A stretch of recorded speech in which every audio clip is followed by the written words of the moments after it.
5 minute আগে একজন লোক আসলো, তার বয়স 25-26 হবে, ইয়ং বয়সে।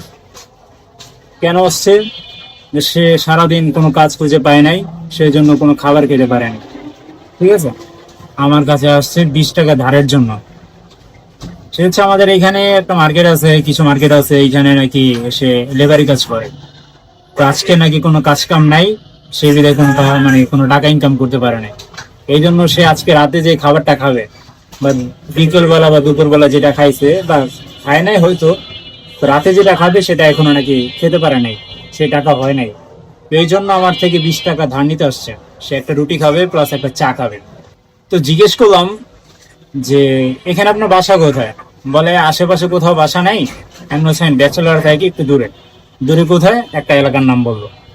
বললাম গ্রামের বাড়ি কোথায়? বলো ব্রাহ্মণবাড়িয়া। বাড়িতে কে কে আছে? বলে বাবা মা নাই, এছাড়া আত্মীয় স্বজন সবাই আছে। বললাম বিয়ে বিয়ে করেন নাই? ছেলে মেয়ে সন্তান কিছু নাই? বলে না ভাই, বিয়ে করি নাই। মানে তার থেকে কি বুঝলাম বা কি শিখলাম দেখেন।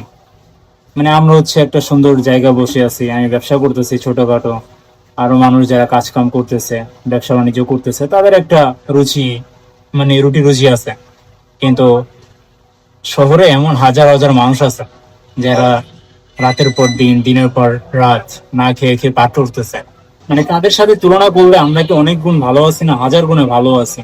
আমাদের বাবা মা আছে, ফ্যামিলি আছে, আমাদের বাসস্থান আছে, এরপর ইনকাম করার মতো জায়গা আছে, রাস্তা আছে। কিন্তু সবার এরকম জোটে না ভাই। এই জন্য আমরা যেই হালাতে থাকি না কেন ভাই, যে যেরকম অবস্থানে থাকি, আমাদের শুকরিয়া আদায় করতে হবে। ধরেন আমি আজকে 1,000 টাকার মালিক, 1 বছর পর, 5 বছর পর আমি আরো অনেক টাকার মালিক হব, আল্লাহ যদি বাঁচায় রাখেন। তো এই জন্য ভিতরে দম রাখতে হবে ভাই, কখনো ভেঙে গেলে হবে না, ভেঙে গেলে হবে না। আপনার এখন টাকা কম, আপনি নিজের মধ্যে করুন, প্রতিজ্ঞা করেন, নিজের মধ্যে একটা সাহস নিয়ে আসেন, জেদ নিয়ে আসেন যে আপনি টাকা ইনকাম করবেন। ভাই মানুষ পারেন এমন কিছু তো নাই, এটা তো আপনিও জানেন আমিও জানেন। এই জন্য ভাই চেষ্টা করতে হবে কিভাবে ইনকাম করতে পারেন, হালাল পথে ইনকাম করবেন। মানুষেরটা খায়া, মানুষের রিজিক খায়া, মানুষের রিজিক তো কেউ খেতে পারে না, একজনের রিজিক তো আরেকজনে কেউ খেতে পারে না। তো আপনার কি করতে হবে? হালাল ভাবে রুজি করতে হবে, হালাল পথে ইনকাম করেন, আপনি টাকার মালিক হন, নিজের মধ্যে জেদ আনেন।